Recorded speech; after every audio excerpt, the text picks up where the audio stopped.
good evening or afternoon or morning, depending on when you're watching this video. Mm-hmm. We ain't even gonna hold y'all up. We're gonna hit that theme music and get right on into this episode.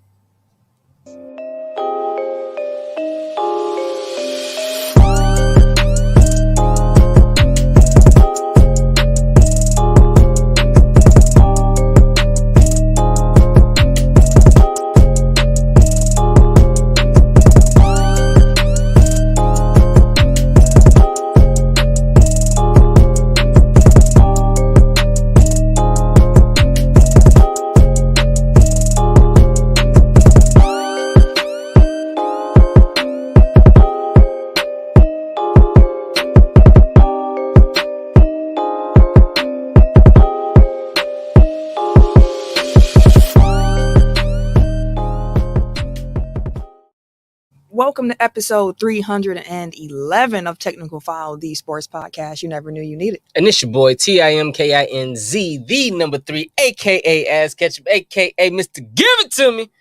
I like the volume in today. Oh, boy. I'm the RJ. Only known as The RJ. And I'm Camille, point guard of the crew, the real-life Tifa Lockhart, the girl next door, holding it down for all the women who love sports. Not with us this week is K. Harris, the gentleman. The gentleman. The everyday gentleman, 24/7 of them things, better known as K. Diddy. You may have seen on our social media some things that we have been posting about a missing person. I do just want to say thank you to everybody who was resharing that and getting that word out. Thank you to all the Tech File fam who shared the flyer and everything like that. And if you could just continue to send up prayers and well wishes and thoughts to the K and Tech File and the rest of his family as well, as they go through a pretty trying time right now. So we holding it down for him this week while he takes care of himself and his family. So again, if y'all can send good vibes, tweet at him, add him on Facebook, Instagram, whatever the case may be, just send that man some love.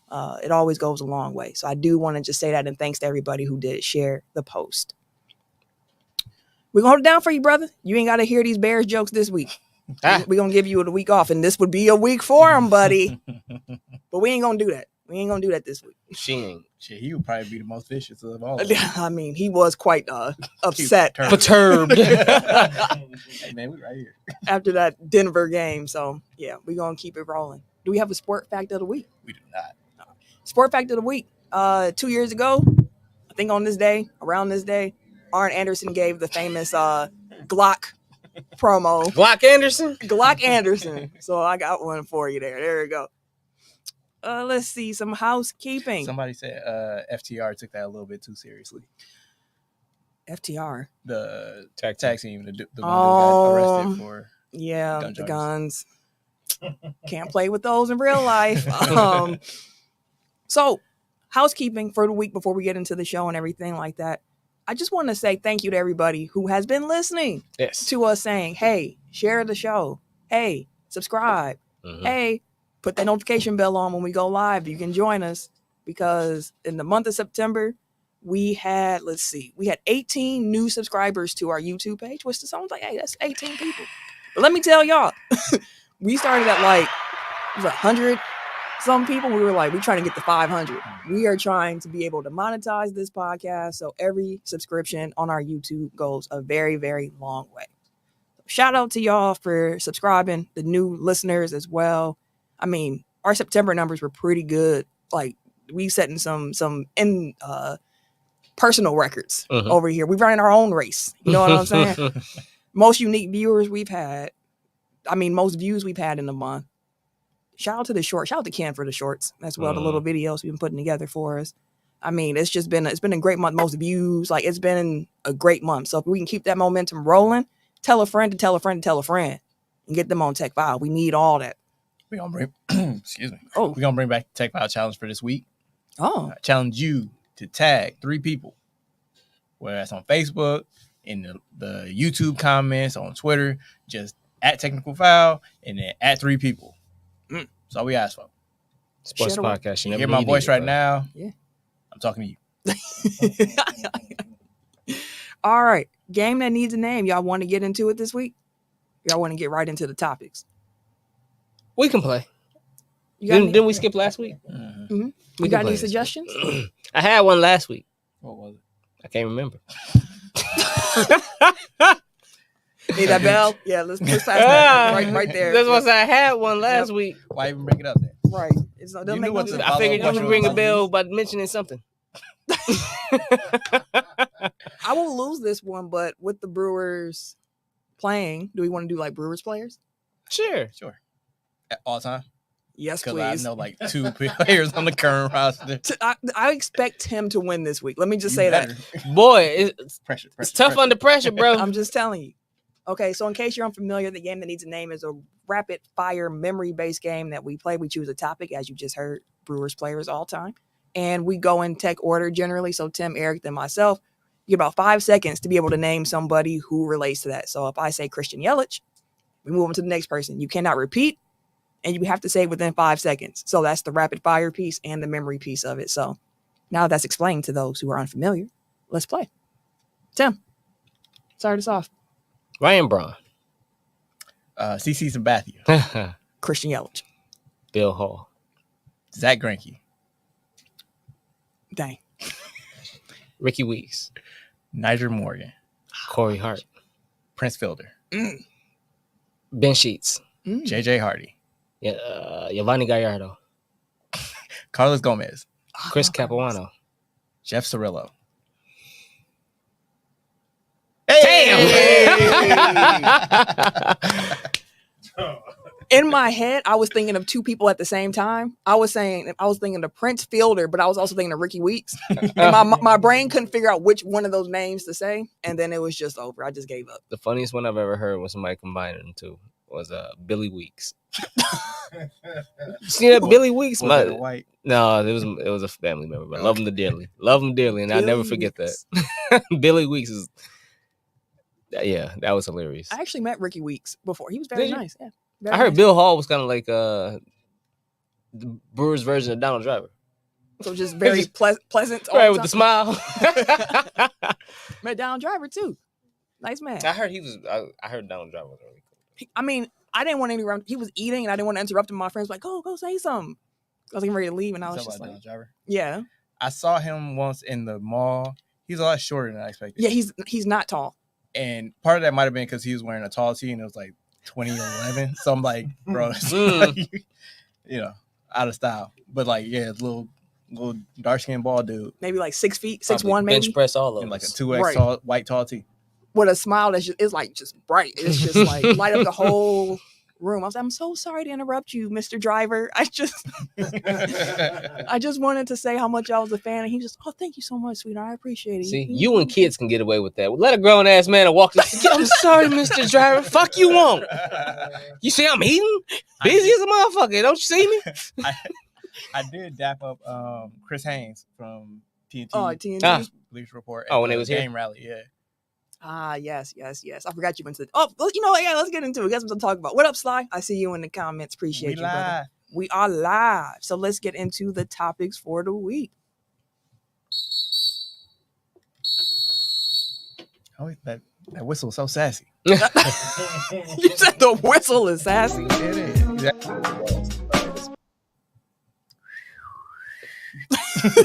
Jazzy in his mug. I was with it. Okay, so we're going to start off with our NFL 3 things this weekend would have been about the Bears. The Bears. His point actually said, quote, Bears blowing the lead and taking the L, end quote. So that would have been Ken's one thing. But since he's not here, Tim. I don't want to speak for the rest of us, but I think we're about to zoom through these so we can get to the good shit. Oh, shit. Yeah, no, I remember now. Listen, bro. I understand that there is an entire market that the NFL is trying to grab onto. I understand that there's a demographic that they've been wishing and hoping and praying would fall into their laps the way this one has. But god dang it, if y'all centralize Taylor Swift over the damn game one more time, my goodness, there was a segment.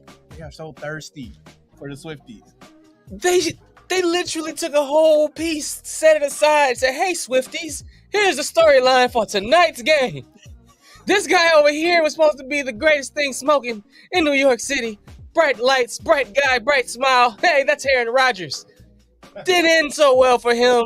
He won't be here tonight. That's okay. His backup is Zach Wilson. He'll fuck your granny if you let him. But that's neither here nor there. We're also going against, who the hell did they play? Oh, Travis Kelce and Patrick Mahomes. It ain't Mahomes' team, no, it's Travis Kelce. And Patrick Mahomes. Like, this is crazy. Enjoy tonight's game. I'm like, Dad, what the fuck? What was that? I tuned in for like 6 seconds, and I literally saw Taylor Swift way more than I saw any player on the field. All night. Pre-game, post-game, mid-game, commercial break. They got her in the TV, the picture-in-picture joint. What a commercial going. Like, let it go, bro. I understand. I get it, but damn.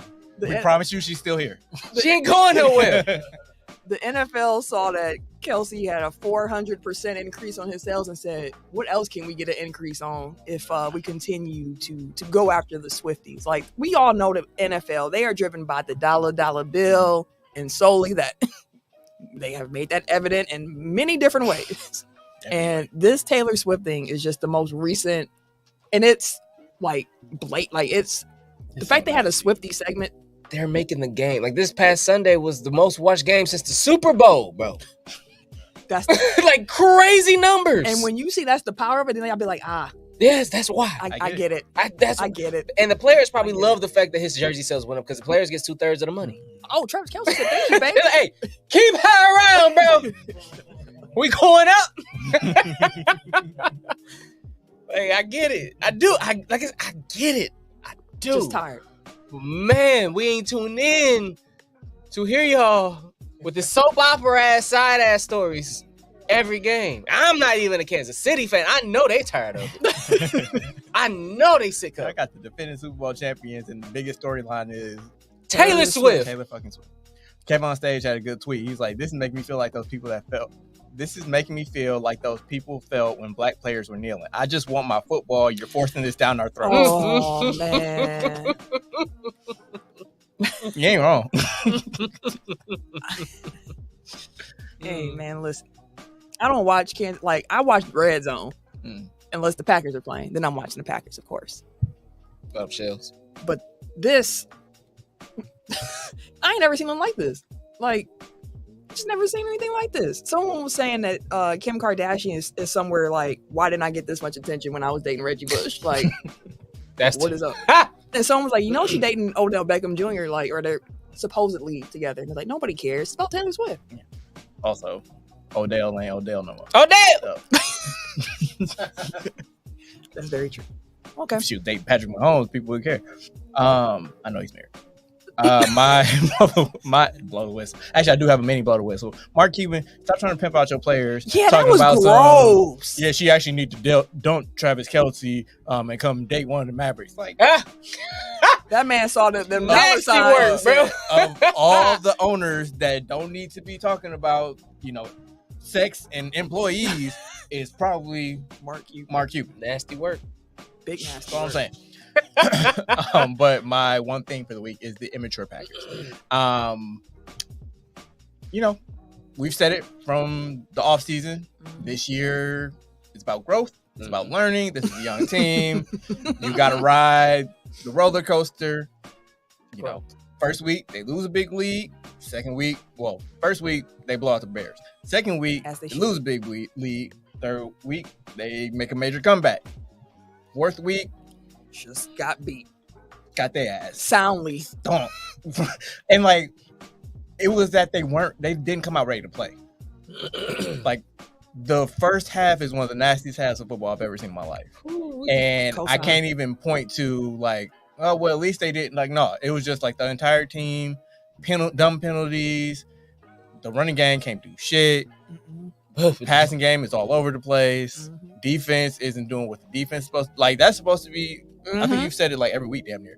That's supposed to be the side of the ball that is more, has more veterans, has more experience, more talent. I was about to say they've wasted so many first round picks on that side of the ball. They spent so many high draft picks on that side of the ball that are still on the team. Yep. They should not be doing the things that this team is doing. Now, granted, they're missing their top 2 corners. Mm-hmm. I'll give a pass to that to a degree. Top linebacker. But God damn it. Top linebacker too. But God damn it. They're missing playing linemen, but it's football. You always got to deal with injuries. Like, that's not It's a violent sport. We need to be missing a coordinator. Listen. Not for injury. Like, no, get him out of here. When Joe Barry had like a nickel defense at the goal line, I was just like, why are we running 10 yards off with 5 yards to go? And I said this after the Falcons game. It's like, Rushing 4. I don't think it's a personnel issue. Like, It's I not. really It's a don't. scheme. Like, they have so much like, if you look to a person, it's like, damn, they got a lot of talent on this defense. It's the way they're deployed. Like, like the weakness is the safety, but like everywhere else, like they have talent like out the ass. Like, there's no reason that this defense should be this bad or this inconsistent. Like, they have halves, quarters where it's just like lockdown, nothing's happening. No fly zone. And then they have other times where they can't tackle for shit. And it's just like, it's frustrating. And like, again, I get it. That's what we signed up for. But I thought that was just on the offensive side of the Right. ball. Like, we was cool with Right. the growing pains on one side. Right. Other side, was expected to keep us in games. Like, I'm not freaking out about Jordan Love's completion percentage at this point. me either? I'm not freaking out about the young receiver, Me either. not doing great. I am freaking out a little bit about the running game because, again, that's more so the play strengths are supposed to be. It's play call and offensive line. So if you look at what's been happening too, like they snap the ball for the run, and it's like there ain't no lanes to go. Like, it's just bodies. It's just ass. all over the place, and not the kind we trying to see. Like, it's not a good look where you just like.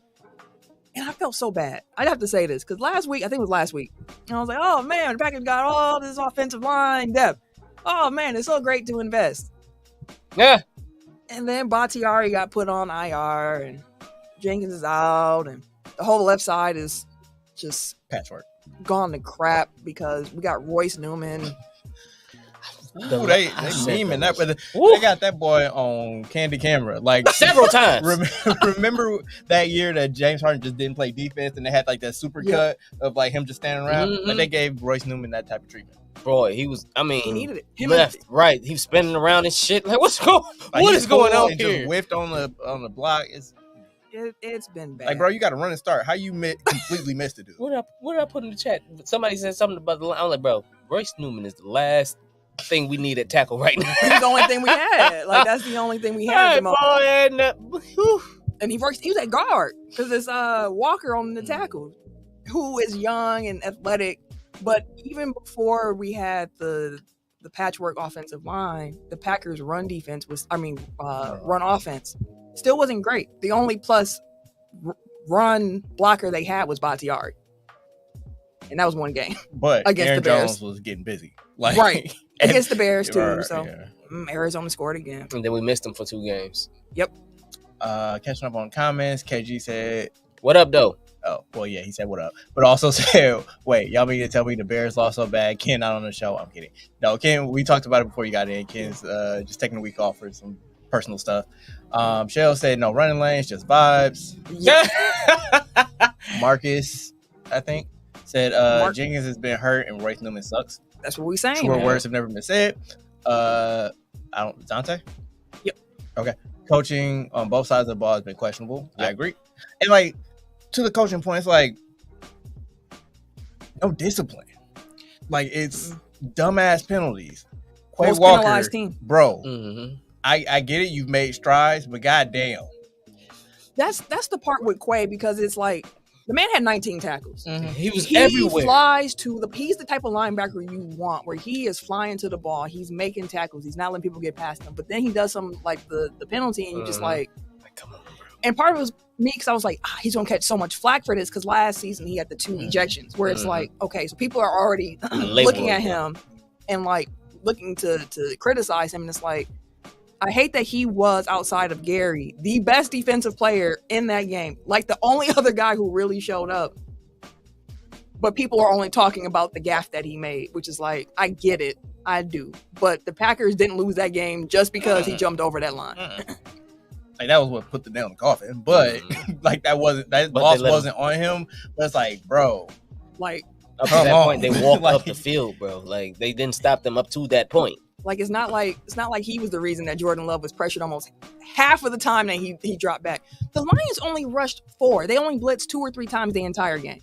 The Packers are putting 6 and 7 linemen up there, and it didn't matter. It didn't matter.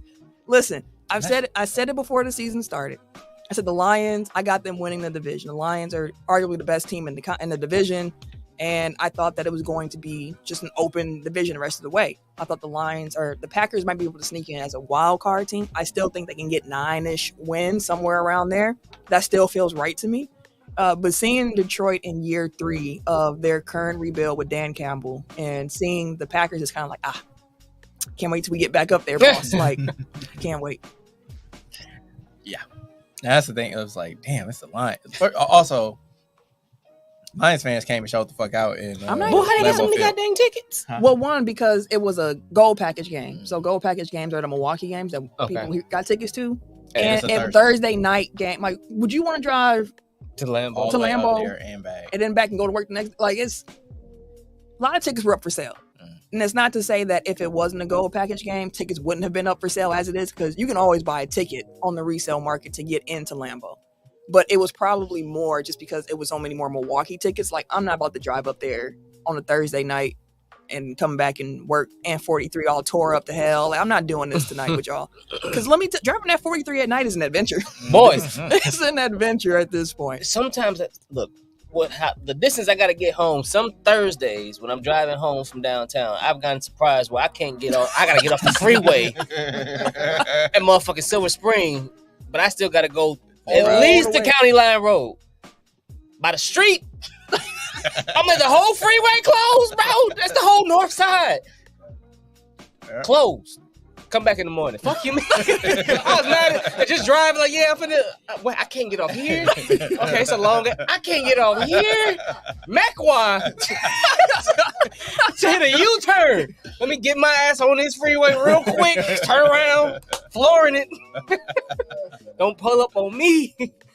Sly pointed out that the Bears got away with that same thing on Sunday. I have to look because the rules you can't be, I think it's further than a yard away when you jump.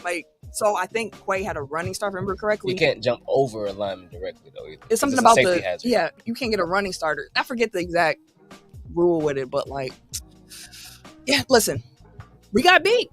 It happened. The Lions are better than us at this moment. Ain't too much more to say about it than that. We own to the Raiders, like Mark said in the comments. And hopefully that's a get-right game for us, because I'm sure the Raiders are going to be looking at it as a get-right game for them. So, Mike, you got to relax, my guy. What did he say? His last comment. Jimmy G may oh, man. Come on, man. Jimmy G ain't going to do all that, man. He going to be all right. Last thing I want to say before we move on. The Packers, Zach Krause on Twitter pointed out the pressures allowed by the Packers offensive linemen versus the Lions. Zach Tom had 6 of them things. Goddamn. He also got kind of hurt during the game and then kept playing. I was like, he was looking pretty bad. And getting beat pretty bad. Royce Newman had 5. John Runyon had 5. Rasheed Walker had 4. Josh Myers had 2. Damn, all that shit we was talking about the Bears line. Well, not we. All Only that Josh. shit we was talking about the Bears line. Only Josh. There was though it does not fit. It's one of those, before the season started, I told her I had an issue with the only issue I've seen with our team was our line. Yep. Other than that, I didn't think we had a bad bone to pick with nobody. And the safeties. On the safeties. Yeah. But maybe that fear came because at the time I couldn't necessarily quantify what that fear was from. But now it's shit we always heard. We do have lineman injuries often. And it's football. Like that's baked into the sport. Like it's a feature, not a bug. Like it's gonna happen. That is very true. My NFL one thing this week was just pointing the fact we got 2 undefeated teams left.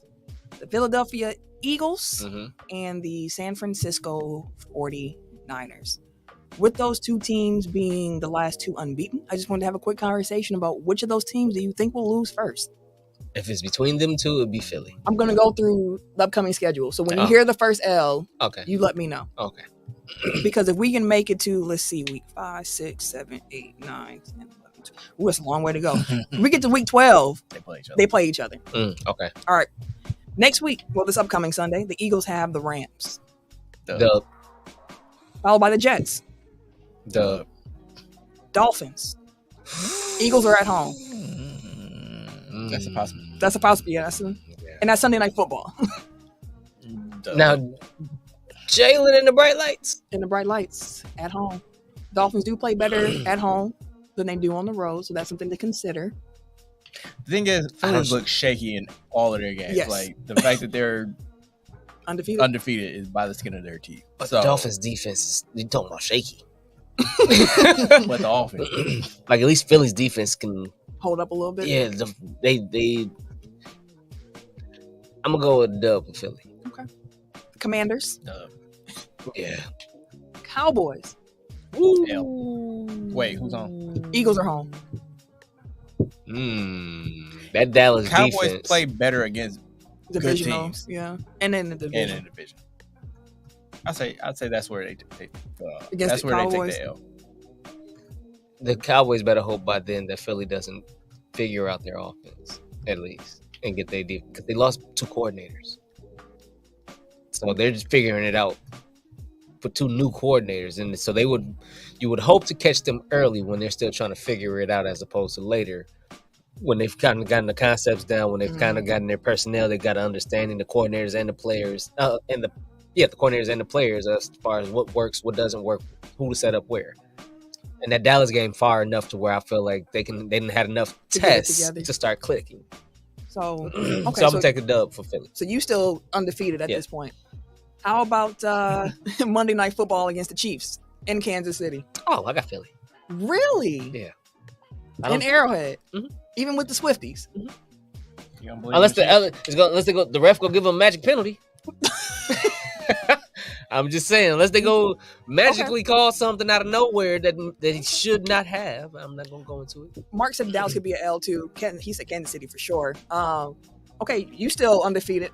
Yeah. Bills. They got the Bills after that. Ooh, god damn! That's I got a gauntlet, and then the Niners are the next week. Right. Like, shit, and then the Cowboys again. God damn! Shit. What month is that?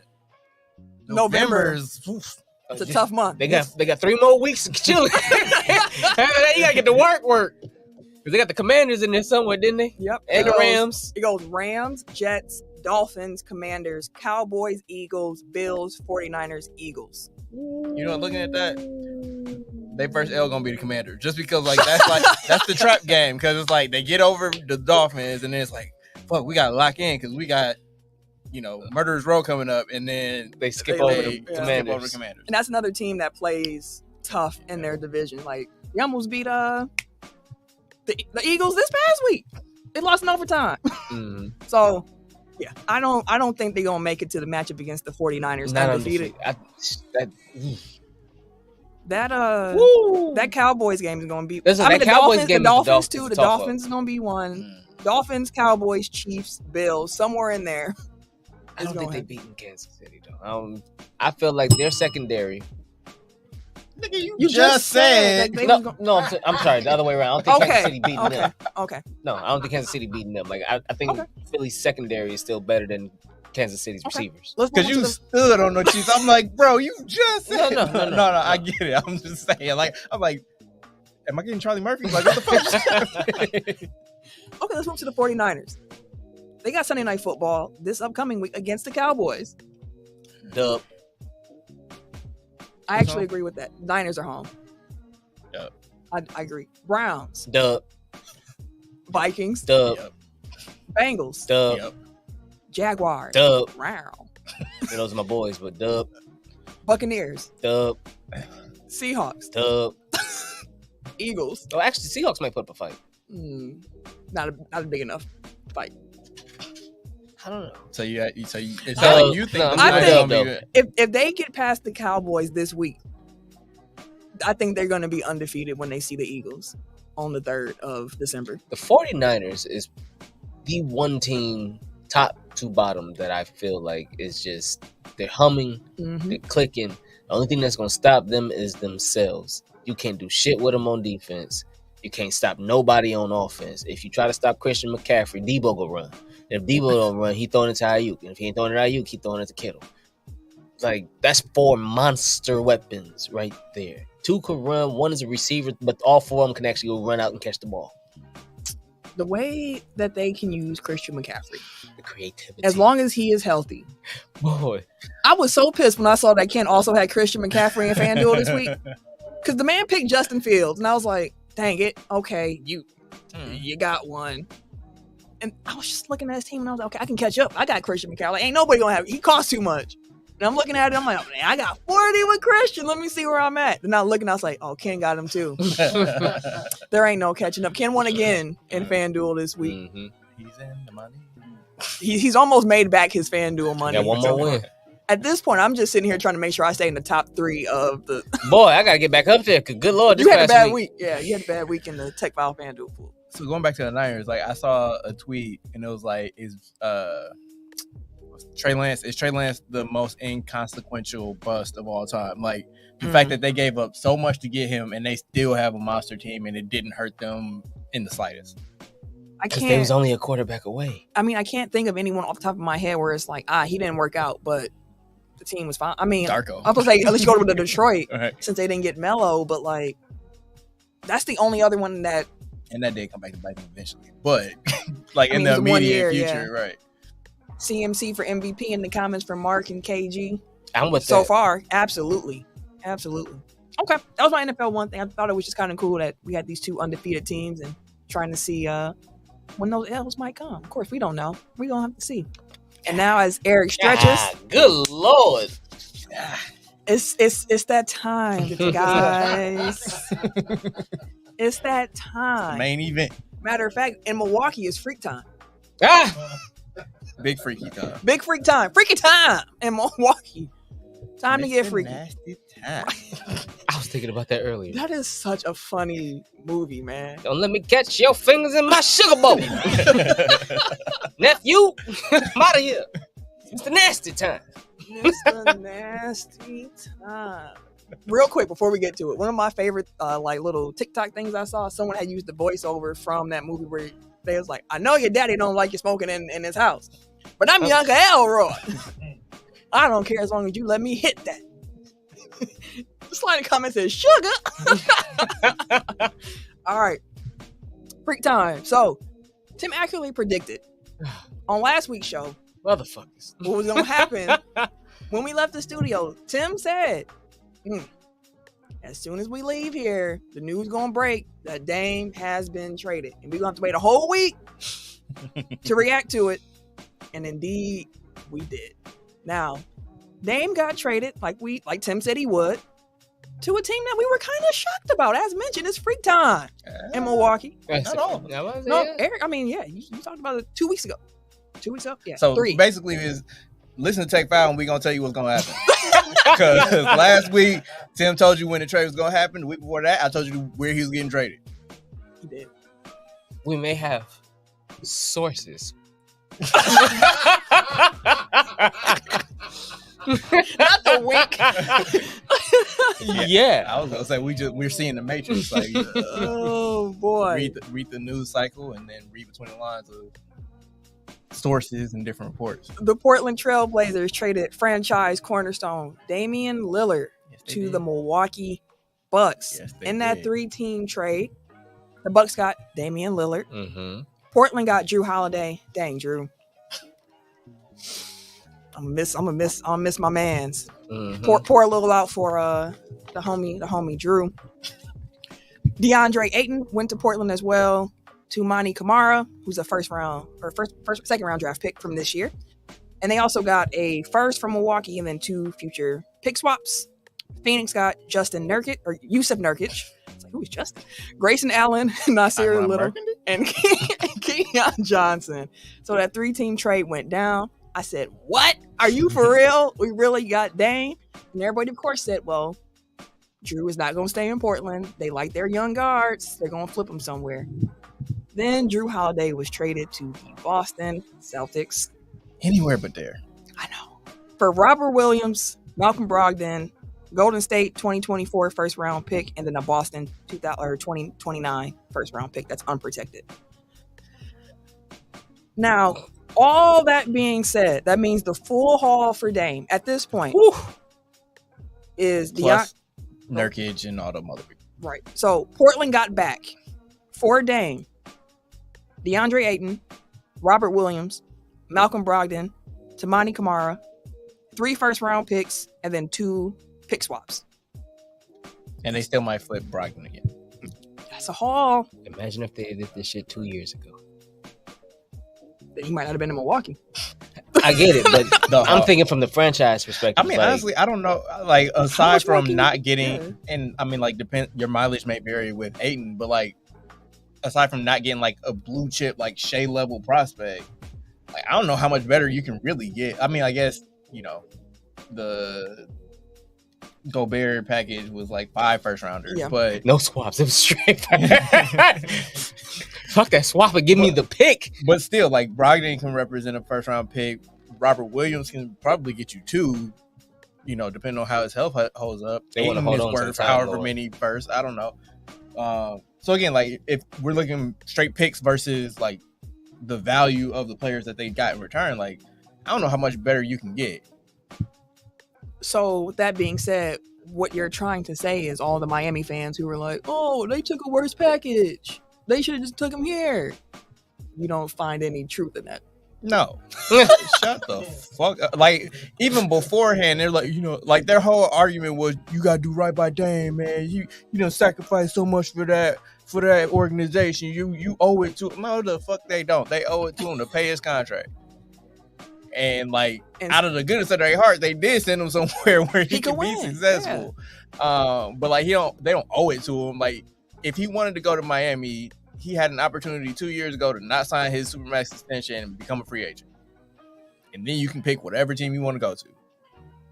But you can't both take the money and dictate where you get to go, unless you have a no trade clause like Bradley Beal does. Is it still there? If you've been traded. I guess the clause don't change. Nope. Just your location. Which is why some of them teams were like, I don't know if that's the move for us. But yeah, you can't both take the money and have the control, unless maybe you're LeBron James. So LeBron James. To KG, I see KG in the comments said that he called me right away, like ASAP. Like, my phone went crazy as soon as like people were figuring out that Dame got traded. People was calling me who ain't called me in months. I ain't heard from you. It was people like, yo, we really got Dame. Like, we? Who's we? Who is this? Hi. Hello, how are you? I know, like it. I mean, very excited. I agree with you, by the way, that with the Trailblazers were able to get back for Dame. I don't think if you try to flip Tyler Hero, you're not getting back Brogdon, Rob Will, 2 firsts. Like, that's not. I saw some Celtics fans who were like, ooh, that's a little too, like, that was kind of rich. Same thing that we said when we first got it? No, I don't think, I mean, there was some Bucks fans who were like, that's a lot. But most fans, I felt like, were kind of like, wow, we got Jrue Holiday. Like, I've seen more of like, ooh, we let Rob Will go. Ooh, we let all first go. I guess we can recoup draft picks, but like, that's kind of pricey. I don't know. I think I might have rather had Rob Will than going out and getting Jrue Holiday. Like, because the question is, who's going to stop Giannis on that team? Well, I mean, like, no, we gonna act like talking. We gonna get there. But I mean, I guess like if you look at Boston's offseason in the aggregate, like, my thing is always like, people are so reactive to the last thing that happens. Like, you kind of got to look in totality and going out of Boston, like, not even counting the picks, but like just the players that are off their team from last year is Marcus Smart, it's Grant Williams, Rob Williams, Malcolm Brogdon. That's 4 of their top 6, 7, and 3 of their top 3 defenders to defend Giannis. Top 7 for sure. And they're bringing back in Porzingis and Jrue, which are better players than any of the people on that list. Well, Jrue is better than Marcus Smart, and Porzingis, last year at least, was probably on par with what Rob Williams gives you. But just in different ways. Yeah, just in different ways. He's a better shooter from the outside. But again, like, we can quibble like what their strengths and weaknesses are, but like overall, like, I think that that's a slight upgrade in talent. But you also lose Brogdon, you also lose Grant Williams. So like, on balance, it's like you got better, but you gave up depth. And unless you have some depth that's coming up behind that, you got 6 good players that I look at right now and be like, okay, they can play in the playoffs. Maybe they use the regular season to get those people up to speed. Right. But as we are looking right now, like, I don't know if they necessarily got better from last year.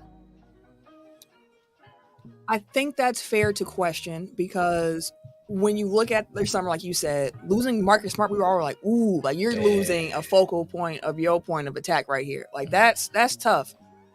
And then they get Jrue Holiday and you're like, well, that cancels that out. Like they're not perfect one-to-one players. They're not the exact same player, but a lot of the things that you counted on Marcus Smart to do defensively, Jrue can do for you as well. Like he is going to get at it. And honestly, the question with not having with Rob Will there, you were saying, let's see what Porzingis might be able to do, as a primary big. But you had other options in case, matchups didn't work out. Health.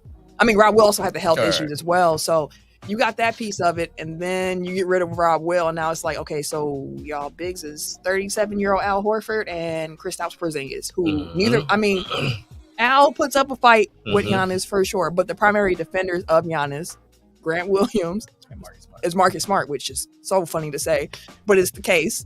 So you take them out and say, well, who's going to stop Giannis? And then my other side of me goes, well, if you're going to have a center as soft as Porzingis behind you, defensively, I'm saying soft defensively, with slow feet. So if you're doing pick and roll, someone who you're trying to attack, you couldn't ask for a better point guard to have than Jrue Holiday, somebody who can at least try to make up and maybe not let them get past the perimeter in the first place to get to the rim.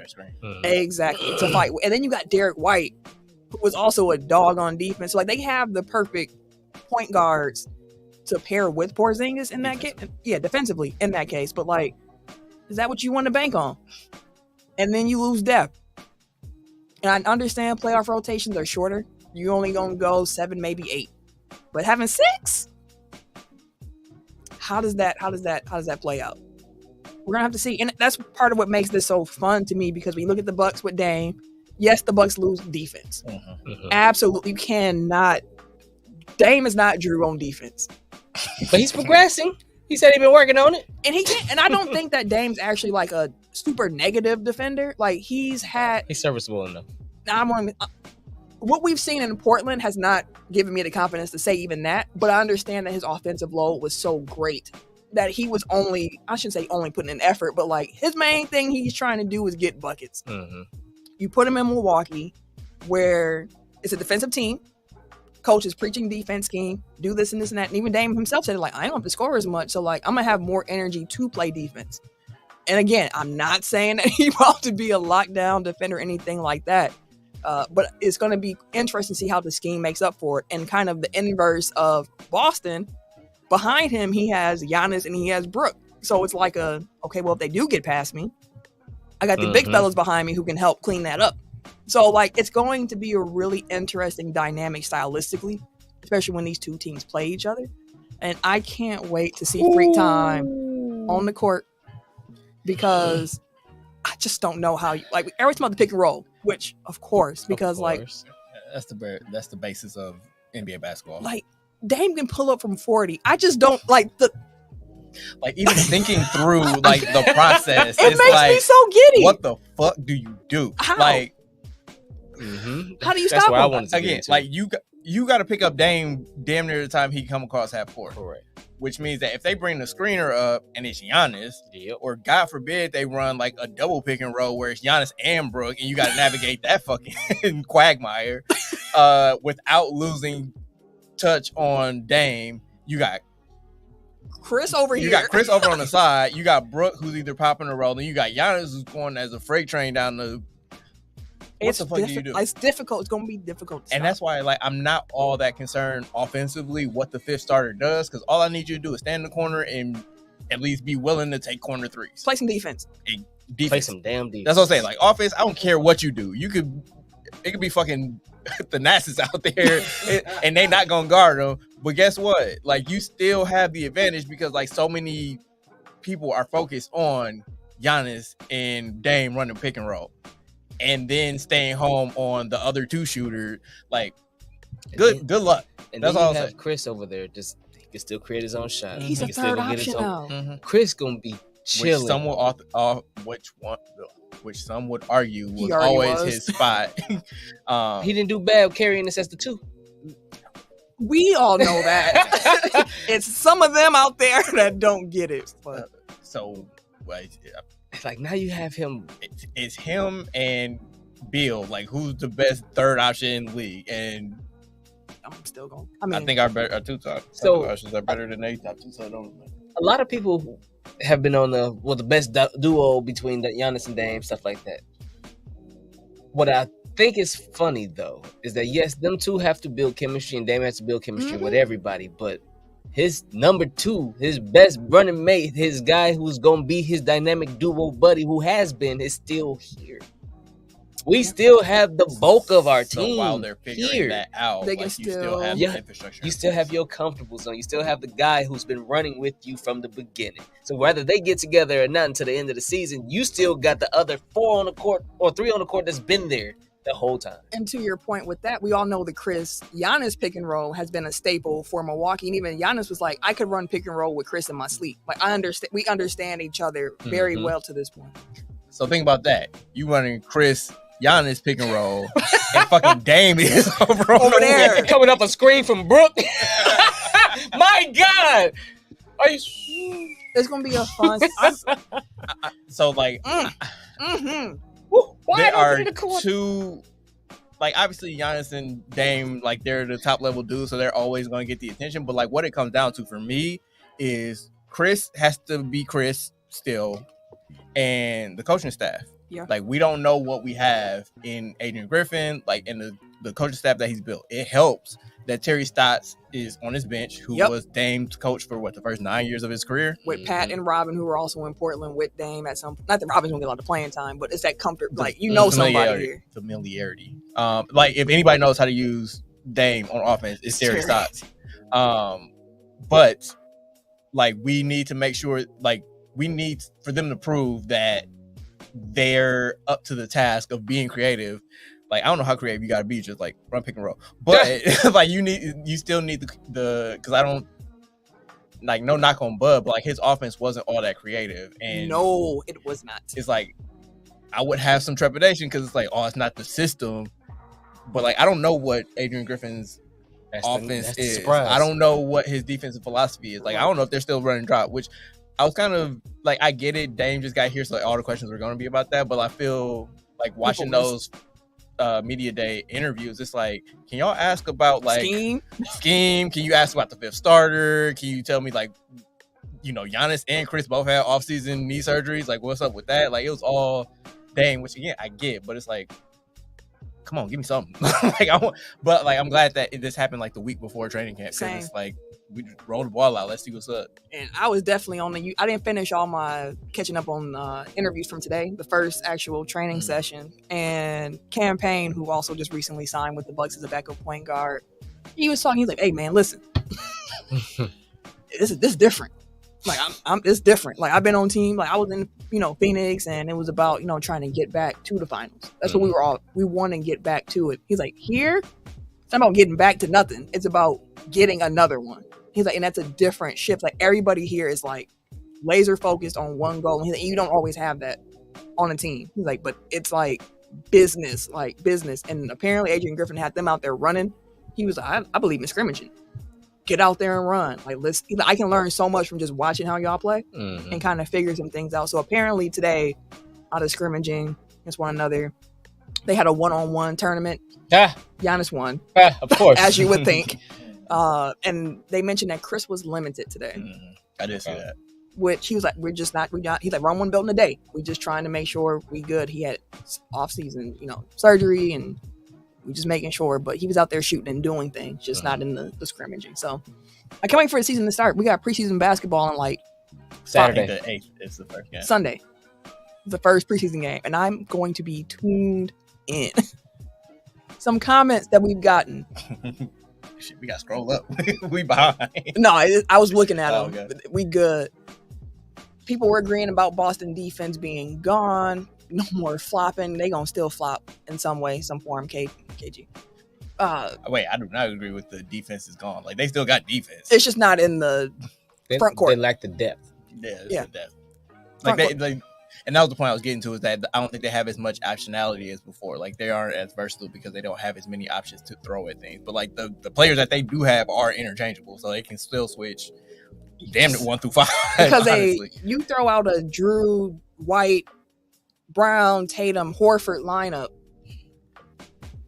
It's still formidable. Yeah, like it's gonna be some defense being played there, and it's gonna be some switching, and they're gonna make your life difficult. And Derek White can shoot, and he can defend. Like he's a two-way dude. Like it ain't gonna be easy. I don't want people to think that.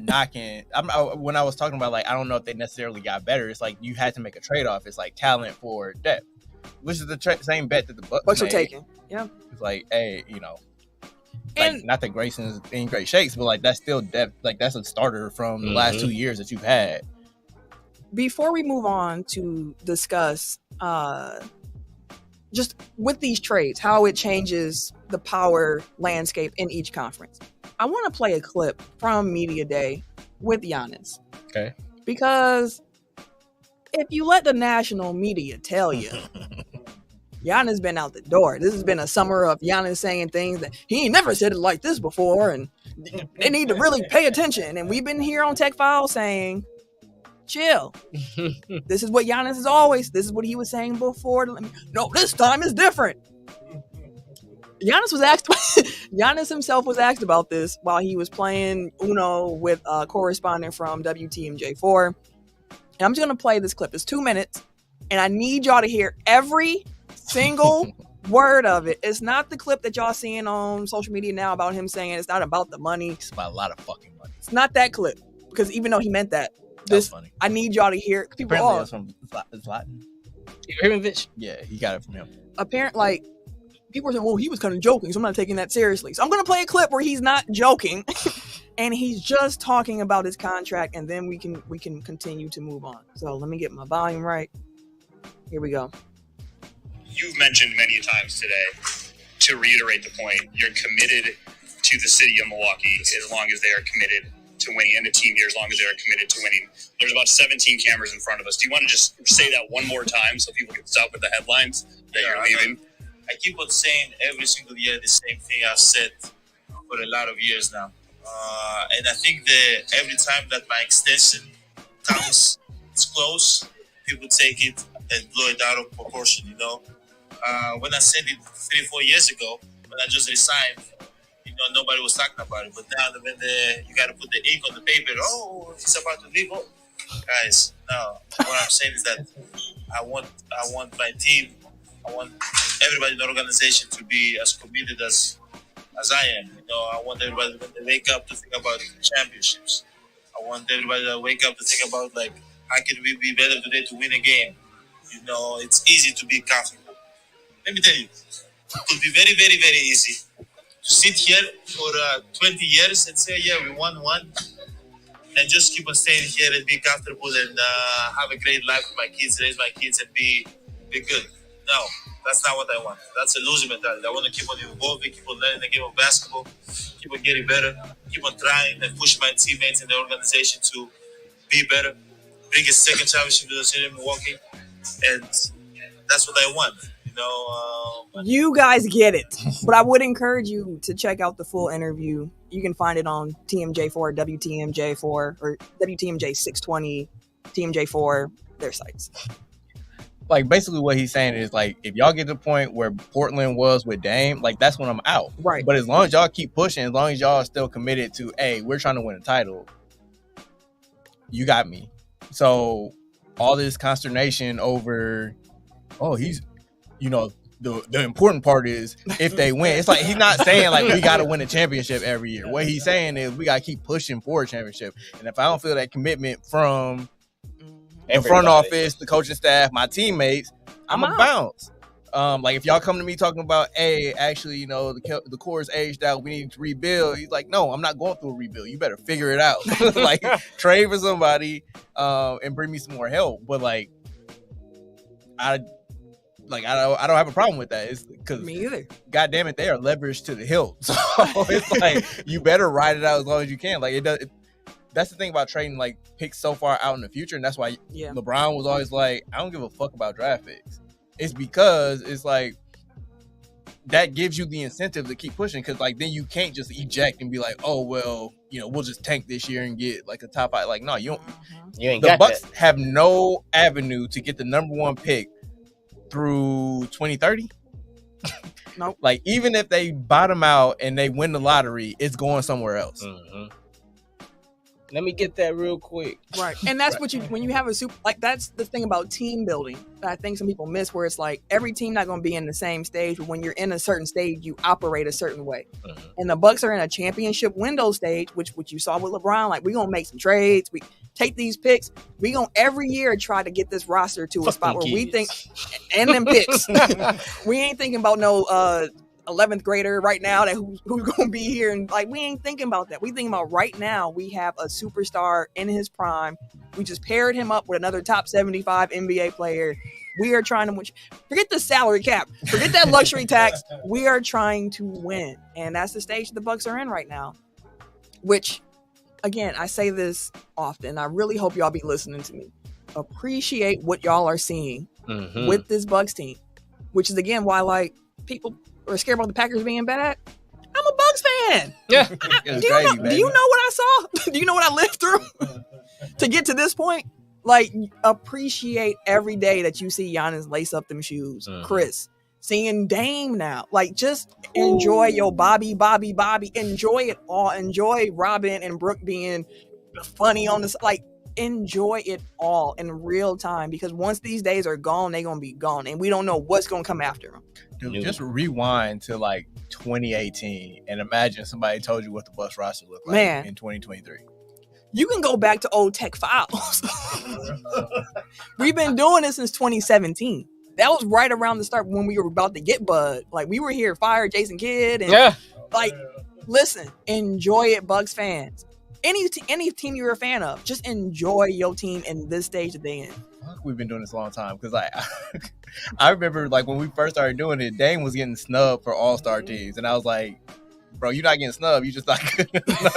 Wow, we ain't gonna bring that up. Well, I mean, it was competition. It was competition in the West. Do you remember what the guards in the West looked like in 2017? Like, it's not a snub. It's just like it's other people out there, and they good. And they like hooping too. He got better, and now he's one of the top 75 players in NBA history. Like, I don't take it back.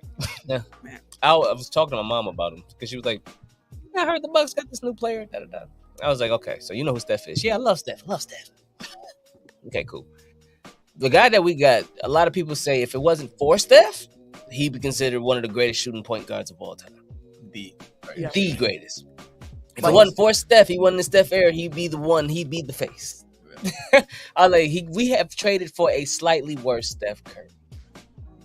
That's crazy to say. That is wild, bro. I'm saying, like, that's Dame or Steph is like the perfect compliment to Giannis. And we've been saying that for years. Even when it came up years ago, like 2 years ago, when Dame was like, I want to play with Giannis. We all were like, oh, it would be so perfect. But we were like, neither one of them's going to want to go to the teams. So, like, it's not going to happen. And then look what happened, y'all.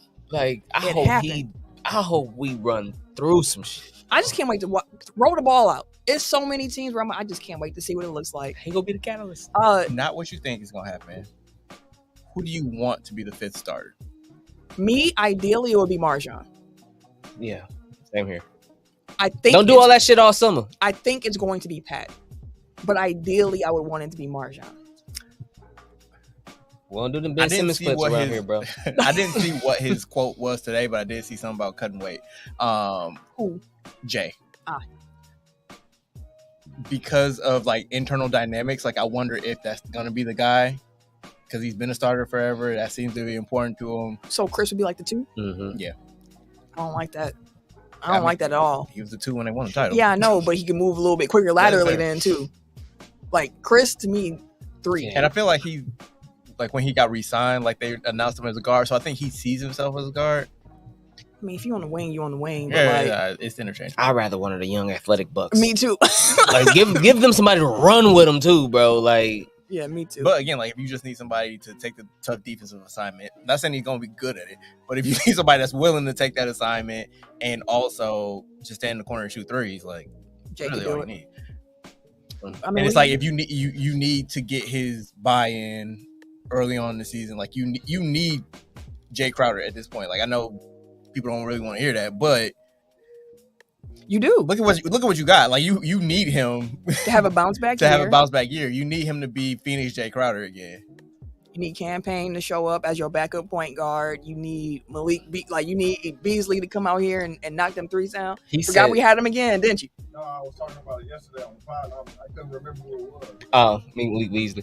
Yeah, I seen a quote from him. He was like, "We just like you said they were scrimmaging. He's like, we just out here scrimmaging. Like I ain't never been this open before." And he said that before. He's like, and Dame ain't even here yet. Before he had Dame, he's like, I ain't. Giannis, he just draws so much attention. You just chilling. Knock it down. Somebody brought up the Grayson quote where he's like, it's actually a little bit more pressure, like to be so wide open. He's like, nah, fuck that. I want that. Like, give me that. Give me all the open shots. KG, didn't Dame go to the Western Conference Finals with Coach Terry? Indeed, he did. Shell says it's been a long time coming. I'm loving all of this. Because listen, I know you was down in the red and green. Like, I remember. Like, it's been a journey. I saw on Reddit, and like I know we're trying to move on, but like I saw on Reddit, they like posted pictures from media days since 2013 to 2023. We done come a long way because like the big three of the 2013 team was OJ Mayo, Caron Butler, and Brandon Knight. That was Giannis' rookie year. Yep, Chris's first in Milwaukee, his second year. So like just to see the progression, like. Then I think the next year was like Jabari and Giannis were like, that's the marquee. And then they got Greg Monroe. So then it was Greg Monroe, MCW, Jabari, Middleton, Giannis. Like really think about like where we've come. And also like what they've like starting with Greg Monroe, what they kind of flipped. So Greg Monroe plus some picks got you Bledsoe. Bledsoe, George Hill plus some picks got you Jrue. Jrue, Grayson Allen plus some picks got you Dame. Like it's like looking at Charmander and then who comes from Charmeleon and then Charizard, fam. Like it's unbelievable. If you want to start with whatever the embryo version of Charmander is, that's MCW. But yeah, it's exciting times, y'all. And we said it before, but we didn't want Jrue to go to Boston. No. But we love everybody who you heard on Media Day also mentioned how bittersweet it is to lose Jrue. But it's like we're excited to get Dame, and that encapsulates as well, I think, how Bucks fans felt. So like without 21, we don't have a championship. So yeah, before that trade, I was gonna come on here. Like before we get into all the celebration, I just want to like shout out Jrue. Now you're a Celtic guy. There's still love, but yeah, that's gonna be tough. Tough love. Okay. Now, again, with Dame to Milwaukee, Jrue to Boston, who are the top 4 teams in each conference? We can start with the East. East. Do you have yours now? Off the top of the dome. I knew he was going to do that. I was thinking about it when it was mentioned before, and I was like, I know it's Boston, Milwaukee, 1 and 2. In what order? Milwaukee, Boston. Okay. Philly's still there, bro. Like, I know they're getting rid of. I know they're getting rid of. As the roster is currently constructed, Philly's still right there. He reported today, apparently. Yeah, he said he was gonna come. Oh, he finally showed up after missing media day. Philly's still right there, and I was like, to be fair, shit, it's either between Cleveland or Brooklyn. I feel like Brooklyn is back to that squad that has no real superstar, pretty much the team that they had before KD them showed up and was like, man, they're just one player away. I feel like they have now a better talent, and they're still that same squad where they'll give you fits and problems. They'll be young and exciting, but give me the other New York team before give me the Nets. No, not with Jalen Brunson. Like I like they didn't do much this offseason, but they got Dante. They got a Villanova reunion. That's actually where I was hoping that he was gonna go. It fits. Jrue. Jrue. That's where I was hoping Jrue was gonna go. That fits too. That would have been nasty, but like also not a threat. So like I see you have the Nets on, like, not to spoil your list, but you have them higher. This is not in order. Oh, okay. I just listed the teams. I was concerned. I'm like, I don't get the order. So maybe you give me the argument. Like what excites you about the Nets? I think that as a squad, like it's one of those, again, before they got KD, they had one of those teams where it's like, okay, no, not even fucking vibes, bro. It's like I like Cam Johnson. I like Cam Thomas. I like Beasley. So like he on our team. I mean, I believe Beasley. Mikal Bridges. I like Bridges. Bridges is gonna be all-star that guy. All-star season coming up. Or pushing it. He's gonna make that move after this summer. NBA preview coming up. Sorry. Yeah. After this summer, I'm playing on an Olympic team or the World Cup squad. I feel like he was like, okay, I'm right here with these cats, but I think I'm a little bit above that now. And he's going back to Brooklyn to be that guy. Cam Johnson, same thing. They're like, okay, look, y'all, Claxton, we got a nice young nucleus here where y'all can go ahead and actually start making some noise. Quick question. Do you think Ben Simmons is going? I feel like he plays this year. I feel like because now you don't have to worry about KD. You ain't got to worry about James Harden. Okay. You don't have that. Now it's just, and then you ain't did nothing really to worry about in like the last couple of years. So now everybody like, I just want you to play, bro. So you think he'll play? Do you think he bounces back to being? I don't know about all-star, but again, you have a 7-foot point guard in essence that can defend all. And he said he's a point guard, and he's gonna help.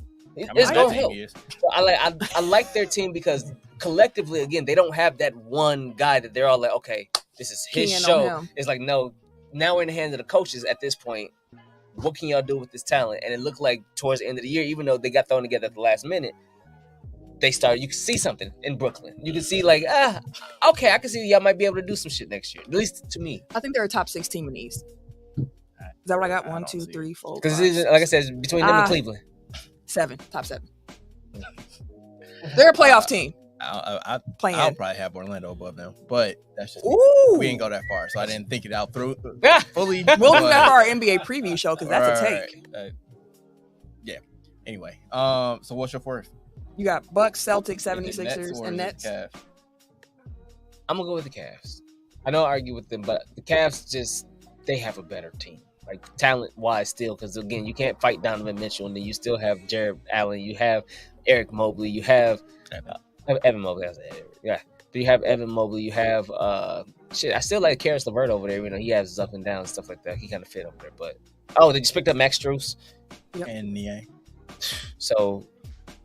And Garland still like they have their starters there. So their issue is like what I've been talking about with the Bucks this year. Their issue last year, they didn't have a 5th starter. Mm-hmm. Yeah, like they had the 4 spots locked down, and then that 5th starter was always a problem for them. And I don't know if Strus or Niang it's probably gonna be Strus. Can necessarily.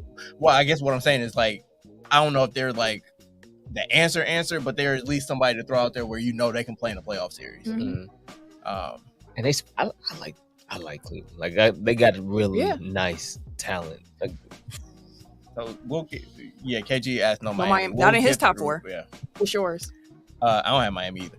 Bucks, Celtics, Cavs, Sixers is. Oh, so I guess the same. Same just different order. Just in a different order. It's Bucks, Celtics. Cavs. Yeah. Sixers. Knicks are around that same area. Atlanta, and maybe I'm the one he's talking about because he's saying like people just hate on him, but I don't like Trae Young, so like I don't really like. I always probably underrate Atlanta, but like they do have a lot of talent. I think I like their moves for the most part over the offseason. And given all the bullshit that's coming out of Toronto, like I could easily see Pascal getting traded there. So if that happens, then I like them even more. The Sixers, I think, are still, as currently constructed, the 3rd most talented team in the East. It's just I don't know what's happening there. And even if Harden comes back, like we know it's quiet quitting Harden. Fat suit Harden. So that gives me pause, and it depends on what they can kind of spin him into. But you got Embiid, and like that's the floor. I think is a 4 seed in the East if you have Embiid. So for me, I'm going to say Bucks and Celtics are 1 and 2. I go back and forth about which one of those 2 teams I think is better with the roster as currently constructed. The fan in me, of course, is going to say Bucks versus everybody. Like, it is what it is. But again, when I think about playoff lineups and some of the things that Boston can do, as long as they can find like one, at the bare minimum, one other guy to extend that line, that rotation to 7, if they can find 2, excellent. I'm going to actually go Boston, Milwaukee, and it's very close. Boo. It's very close. Boston, Milwaukee. With Harden reporting back, I get it. Embiid, I get it. But give me Miami before you give me Philly. I know Miami lost a couple of key dudes. They lost lost Max Strus. We talked about that. They lost Gabe Vincent. They were AFC last year. I know they were, but they were at AFC because they had a bad shooting regression throughout the season, and they had a lot of injuries. Things just weren't working out for them. Like, talent-wise, like, seeing their run in the playoffs, I can't look at that roster and be like, well, y'all just an 8 seed. Like, I just can't bring myself to do it. And I understand that Jimmy doesn't take the regular season as hard as he does the playoffs, but that's not the question. The question isn't here, what are the standings going to be, what are the top 4 standings going to be in the East? It's the best 4 teams. So you give me Boston, Milwaukee, Miami, and then you give me Cleveland. I think Cleveland's better than Philly. And part of it is the internal turmoil that they got going on, but like, Philly makes me nervous with all the other things that they have going on. And I think they kind of take a step back with all of that clouding their season. And we all know how important chemistry is. So that's part of why I'm putting Philly behind at 5. So going back to the Bucks Celtics conversation, I am being a homer. But also, the way I look at it is like, the Bucks, as we talked about, like kind of have an unsolvable problem.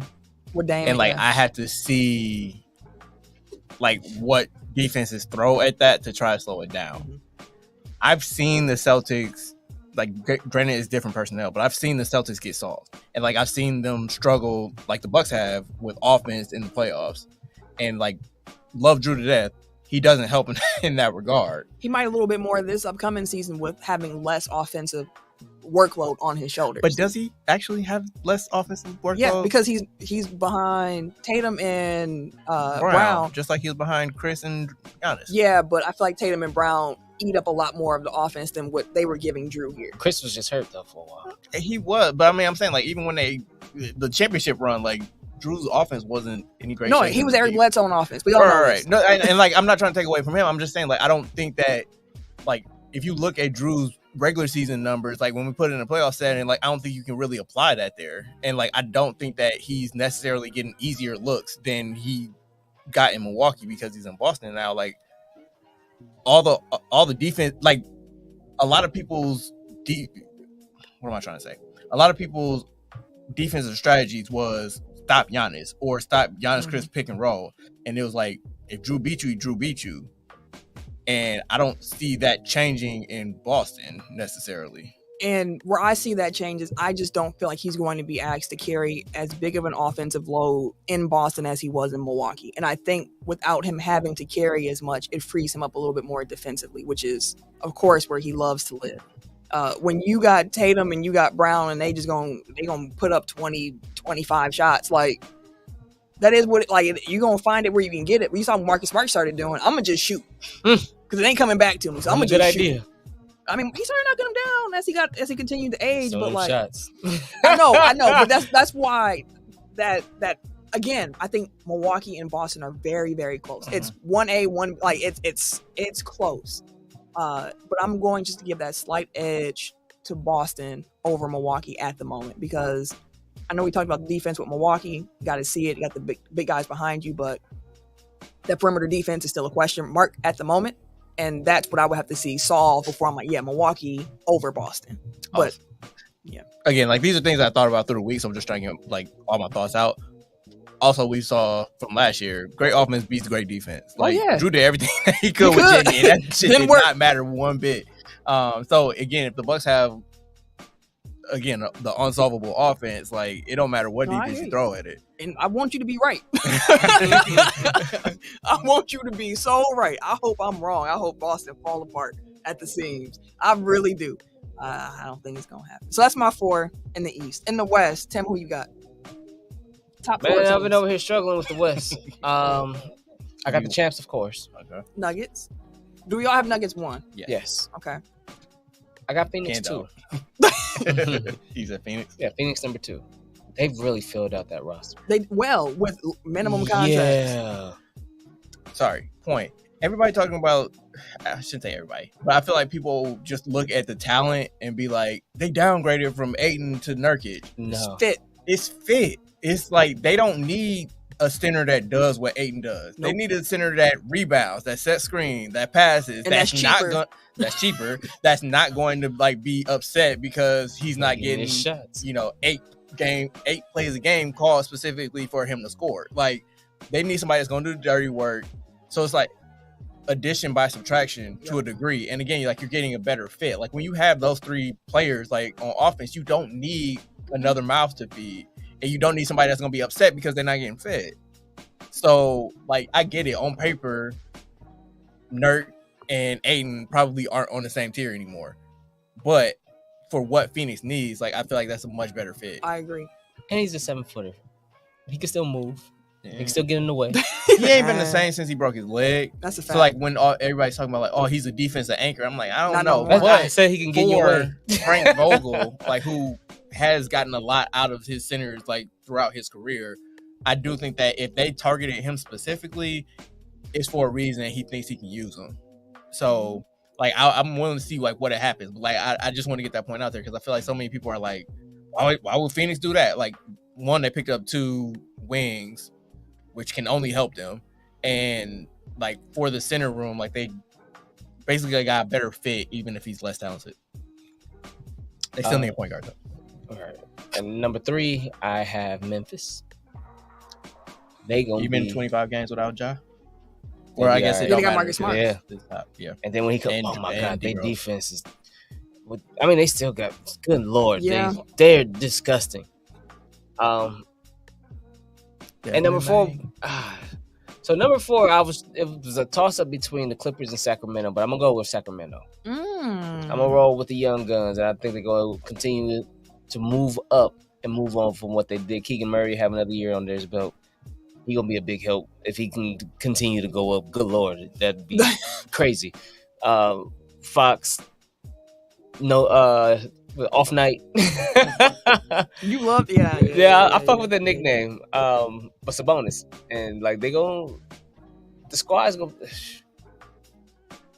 I like Sacramento, and I think that they're going with the Kings. Like, what was the first name you said? Fox. I don't think so, but okay. No, I'm just curious because like it's always funny like who you start with because they'll be like, oh no, I think it was Keegan Murray. Yeah, it was. Which is fine. It's just like I always like try to. I'm like it's always gonna be somebody that's like kind of random. I think about like, certain really things random. with like I don't know, maybe it's you don't go to I'm an expectation guy. Yeah, because like I expect the top guy to be the top guy, like but the guy that I expect to take the jump, like hey, Keegan Murray is gonna change everything. I feel it. Okay, so you got Nuggets, Suns, Grizzly, Kings as the top 4 teams, not standing wise, but just top 4 best teams in the West. Eric. Nuggets, of course. Lakers, Warriors, and Suns. I went with the legacy guys. Yeah, you did. I was looking at the Lakers roster. I was like, they don't have a bet. I like y'all squad. Because I was like, I don't know if I'll take them over Phoenix though, or Memphis, or Denver, or. But so the thing with the Lakers are in my top 4, and part of the reason is seeing how they were able to reconstruct that team after that deadline and see how much more it made sense. I'm like, oh, this team could like do something.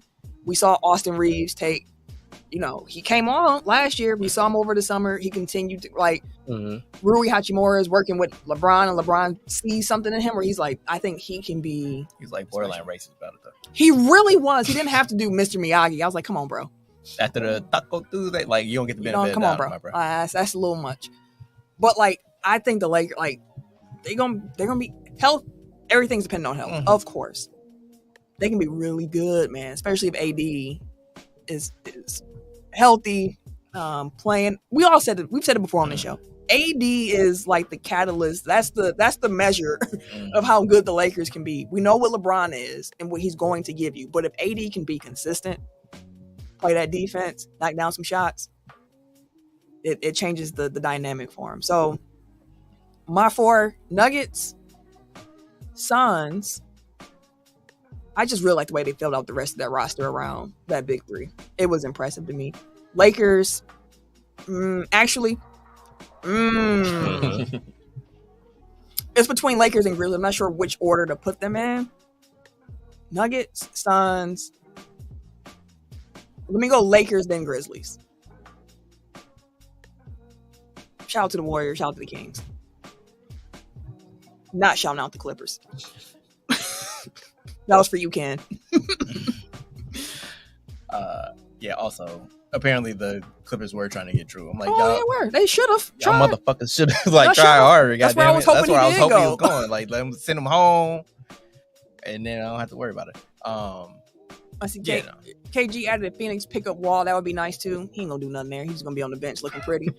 And then you also said AD said he was gonna have the goal to play all 82 games. We will see. Don't do that, bro. That's a great goal to have. It is not. I think every player should strive. Like, hey, I would love to be available for 82 games. Good for you. I mean, because he ain't playing the 83rd if he play 82. Like prioritize health at the right part of the year. Like, and now Kawhi said that too. He's like, he was talking about the law. No, he was saying like if the league is trying to like legislate a way to get him to play more games, like it's not gonna happen. He's actually injured, right? Mm-hmm. And it's like this shit don't. And I think I've said it a number of times. It's like. It's different. Like, he's not just taking off games because he just needs the rest. It's because his body can't take playing that many games in that short amount of time. Yeah. Okay. Like, it sucks. And, like, I wish that they would have a way of, like, give me an injury schedule or something. Like, if you know, like, these are his targeted rest days, like, put that up front when you selling me the ticket. So I know, okay, I'm not going to go to that game because he's probably not going to play.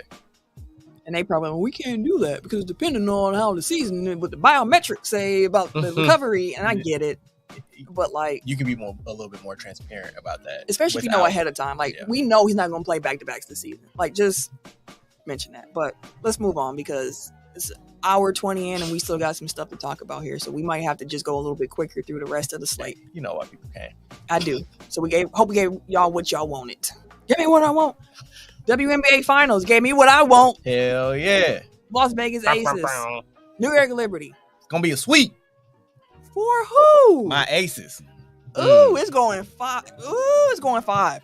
I wanted to go 5. I need the full series. One, I mentioned last week I'm going to be in Vegas next week. Mm-hmm. So I'm not sure if I'm going to be recording next week. I should set it off air, but I'm going to travel with my mic in case it work out. But what I am going to be trying to do, I'm going to the Aces, the second home game for the Aces. I'm going to that. I don't need y'all help with that. I'm going to that game. Wait, is that what we were crowdfunding for? No, it's for the Packers Raiders, which is Monday, and then the Aces Liberty is Wednesday. Did anybody hit your hand? No. Hey. Yeah. But listen. I got to channel Ken this week. Send her some money so she can go to Packers game. You know you got it. Stop being stingy. No, you didn't point at him. Yes, you right there. How many people got in the comments? You looking like 8? Uncle Sam. Nah, 8 people now. Right Someone now. left when you pointed at him. See, yeah, it look like Uncle Sam and shit. We want you to give me money. Yes, we do. Like, you know how much she does for your entertainment? She do 3 podcasts.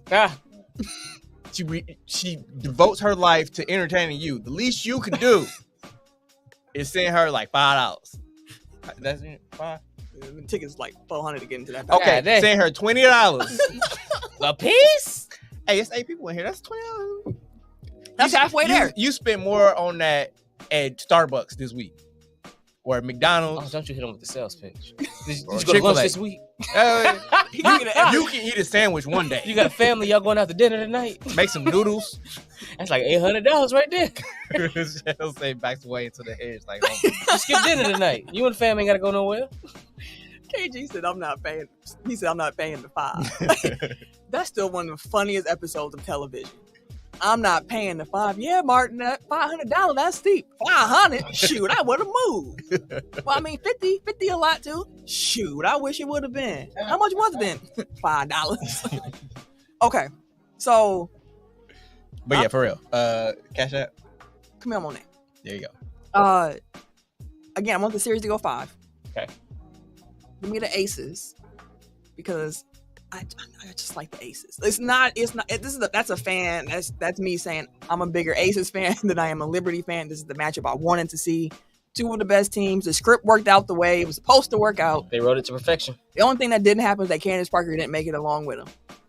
But I guess we can't have everything. It wouldn't be fair if they did. Tim, who you got? It would be a sweep if they had Candace.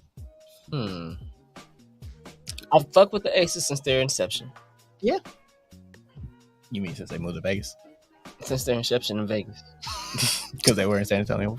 Hey, that's what's up. I do fuck with Stewie and Sabrina Ionescu though. Her shoes. Oh, I love Sabrina's first shoe. I'm gonna call the series a tie. It's 5 games for a reason, so it can't be a tie. Damn. I know. Damn. I know. My official pick will be Aces and 4. And 4. Aces and 5. I'm gonna go Liberty and 5. I'm not mad. I just want to see it. That's right. I'm like, it's that also starts on Sunday. The first game is Sunday. Well, dog days of summer is over, huh? It is. It's now. It's like I got too much to watch. I don't know what to do. I'm gonna have a tablet over here, a laptop there, the TV up here. Like it's because NBA. But oh shit, NBA, NFL, WNBA. Yep. College football. MLB playoffs. This is a big weekend for sports. And the Premier League is still going.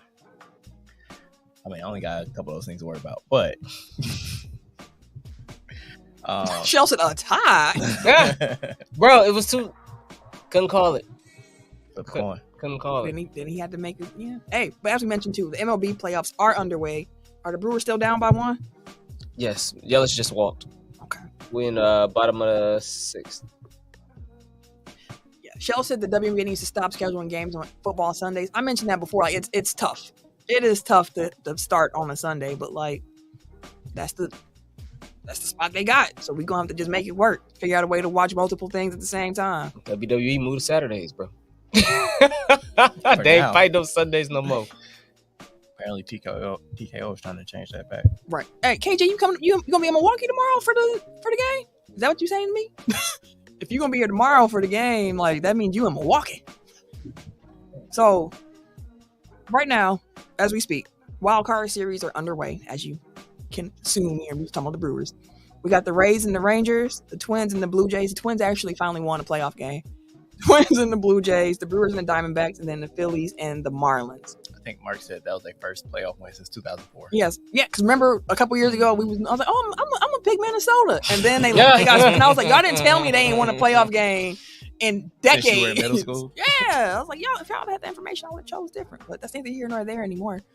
The Braves, the Dodgers, the Orioles, and the Astros are at home resting this week, waiting for the winners of those 4 wild card games. Wild card series is best of 3, all 3 at the higher seed. Division series best of 5, 3 out of 5 at the higher seed. Championship series best of 7. World series best of 7. So, just real quick, do the Brewers really have a shot here? As y'all see, I got my old Milwaukee Brewers jersey. I don't like the current blue Milwaukee jersey, so that's what it is. So Vegas gave us the 9th best odds. But I felt like... Out of 12 teams? Yeah. That's terrible. And that was before Woodruff got hurt. Which, yes. So, but that was my point. Like, I felt we were better than that. I felt like we can't beat Atlanta. No. We can give the Dodgers a run for their money, though. Atlanta is that squad. Yeah. I was like, but everybody else I feel like we could hang with, at least give them a run for their money. So this would have been a year for us to really make a push, especially because whoever wins this series, we got to go on and play the Dodgers. I feel like we can beat the Dodgers. I feel like we can play with the Dodgers. We ain't got shit for Atlanta, though. I'm not even going to hold you. Then Woodruff got hurt. Yeah, that was and it seemed like how emotional he was, too. I was just like, we lost the ace in the hole right there. So I was like, okay, we still got a pretty decent pitching staff, though. Because like our pitchers and our setup man and our closer are still phenomenal. We picked up some bats. Shit started getting rolling. So I felt like we hit a hot streak again. And we hit a point where I'm like, okay, we can probably...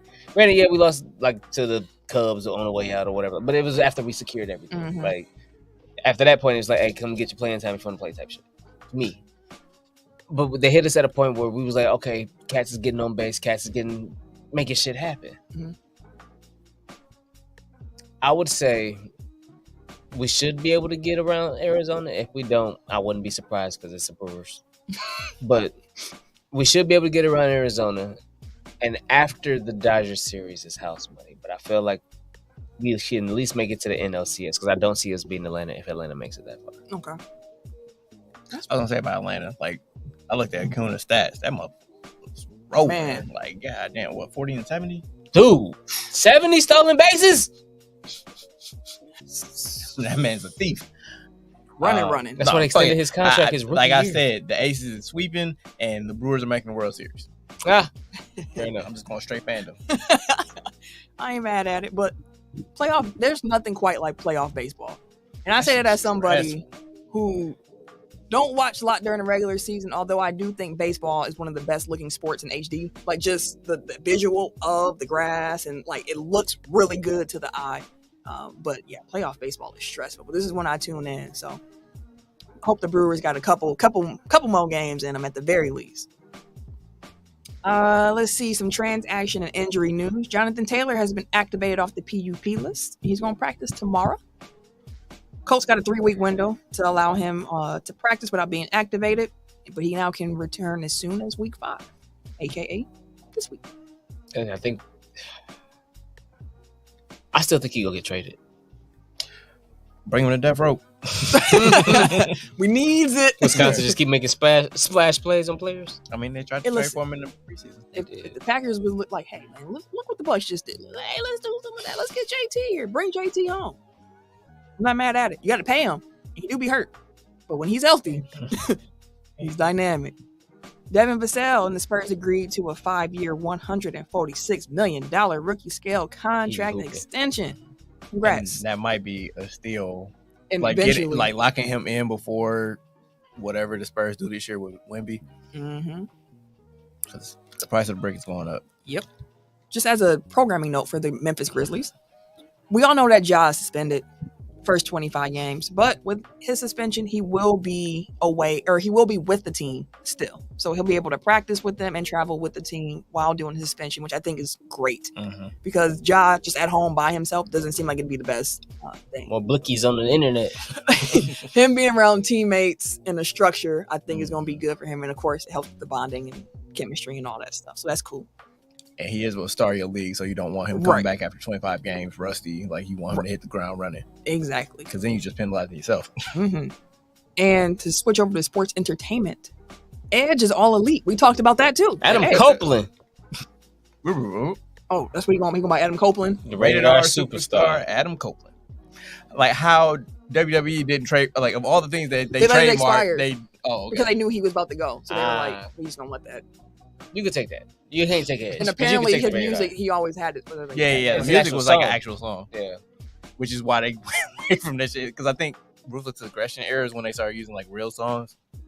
And then they realized like, nah, that shit is expensive. They just took away the You Think You Know Me portion of it. And just started off the drums. Yeah. Well, no, they re-recorded it. I think it said him and Beth recorded it. So she says, You Think You Know Him. And then, okay, little remix. Little razzle. It don't sound good. Like they need to go in and sound mix it. So I was talking to Sam about it yesterday. I was like, there's a couple matches that he might do over there in AEW.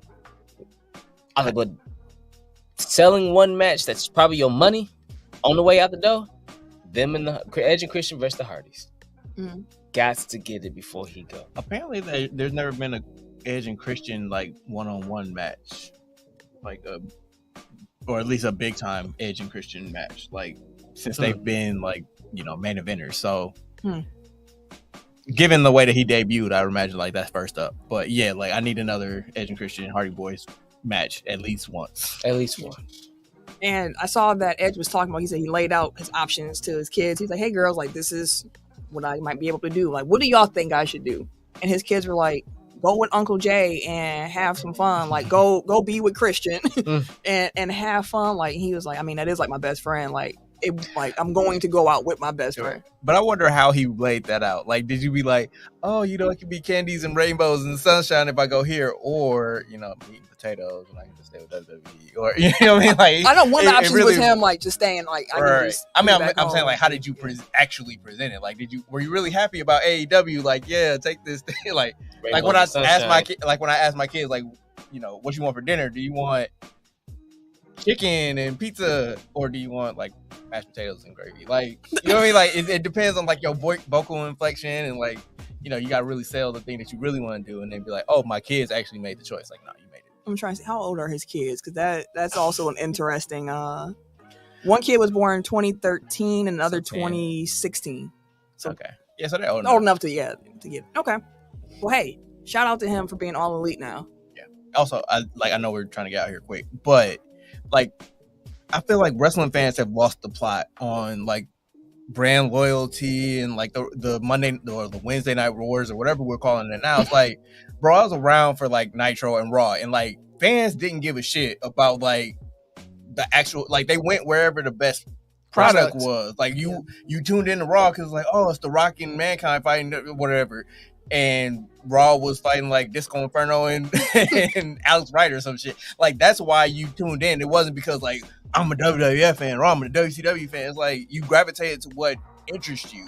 And like now people are so tribal. It's like anything that happens is like, oh, Edge is a traitor or Jade Cargill is a traitor. It's like, it ain't that deep. The wrestlers don't even care. The companies don't care. Like the companies don't look at it like they're competing. Like they're in two different lanes. Like AEW is not trying to put WWE out of business, and I mean, like WWE probably is, but he said no like more. That's just Vince. I would say that was Vince thing. That no more. Right. That's it's a Vince thing. They tried. Like, the people in the companies, like they're friends still. Like apparently WWE be backstage at AEW and vice versa. Like y'all are tribal for no reason. Like just enjoy good wrestling.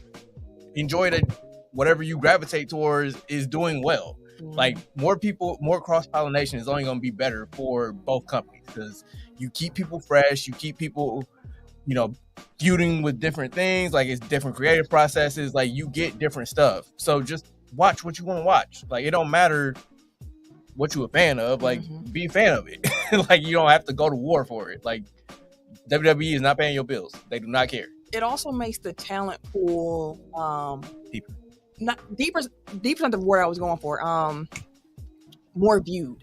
Where it's like, I know Jade Cargill because she was in AEW. Like it's a different, and there's no knock to like Ring of Honor and all like those other promotions, but another wrestling promotion that's on cable television in a primetime spot on a primetime network that has a fan base that's selling out arenas and stadiums. Like it's a different type of level, and to be able to see people over there and be like, oh, they're kind of cold over there, or I watch because so-and-so's here, and then to be like, oh, well, they just went to this promotion instead. Like seeing them going back and forth is also, I think, part of like the cool thing about having AEW up and running now.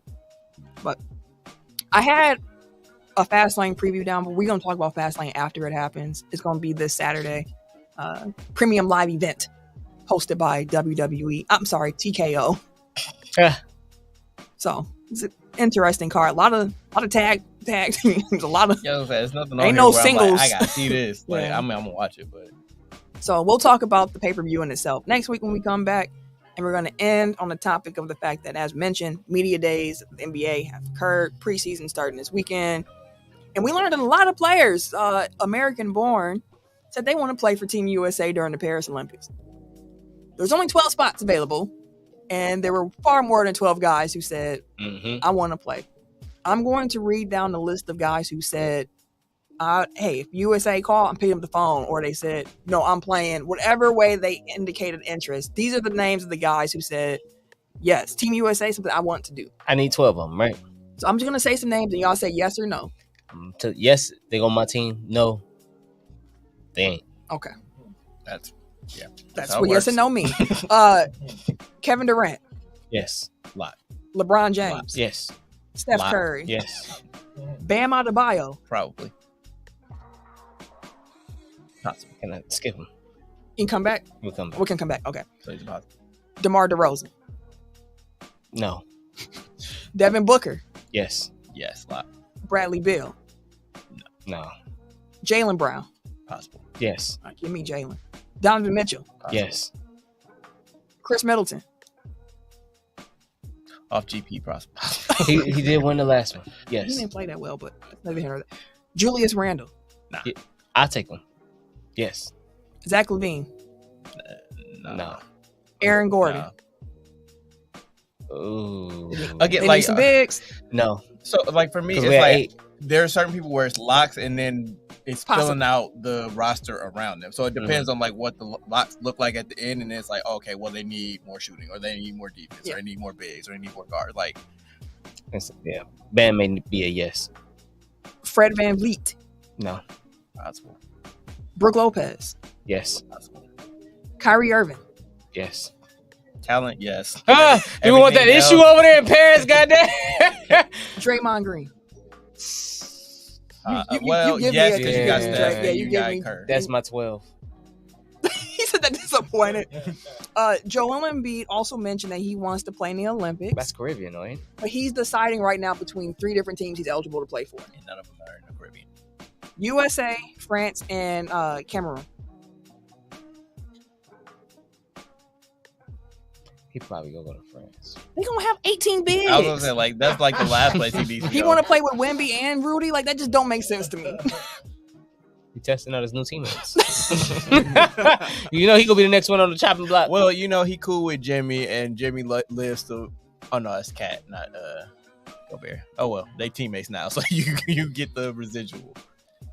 But if anything, he should play for Cameroon since he's actually from there. Yeah, that'd be cool. Maybe he was sitting there like, I don't know about the prospects, so like USA and France, we might got a chance to Siakam. He's Cameroonian. Siakam and Embiid. And then a bunch of dudes that are probably playing in the basketball Africa League. Yeah. So, Team USA gonna be all right. We mentioned we weren't worried about Team USA over here on Tech File. Again, y'all listen to us. We'll give it to you straight. We'll let you know. But that's the show for this week.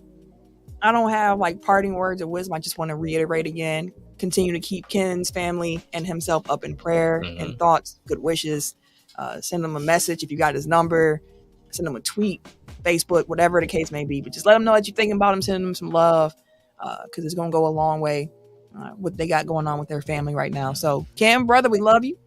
We hope we made you laugh on your rewatch of this. And I know you're going to be rewatching because you be doing our short. So, you got to see it at some point. So, yeah, we love you, bro. And we got you back.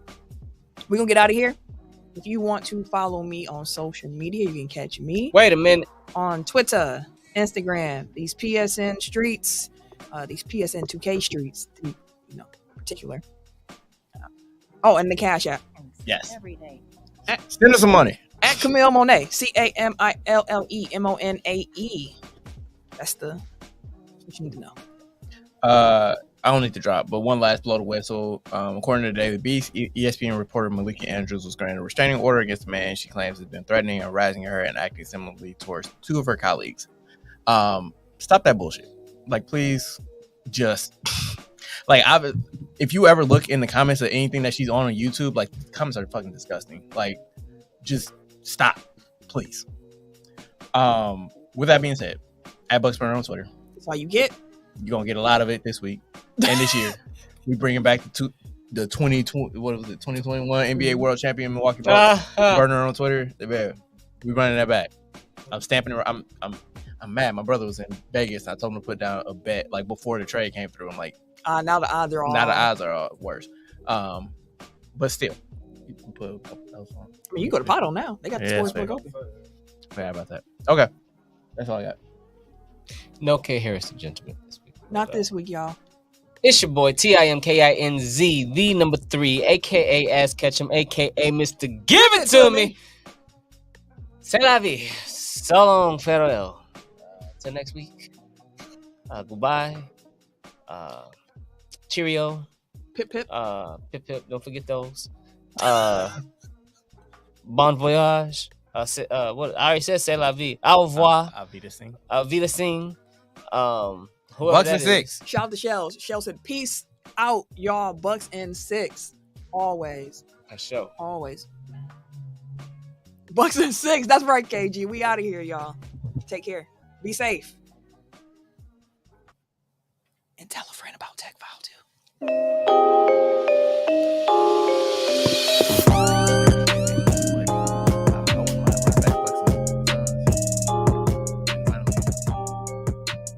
Kind of just a piss off. Oh, I said. Speaking of KG, like he's in Arizona, right? That one line. I didn't know. I'm not gonna say nothing crazy. Yeah, he's in Arizona. Yeah, I wouldn't mind going back. Bucks and Suns, Bucks and Nuggets. Bucks and Lakers. We gotta get Lakers. Please, once basketball, God. Tech File is asking for Bucks and Lakers. I need Bucks and Celtics. I need Bucks and Lakers. I need Lakers and Clippers at some point, even if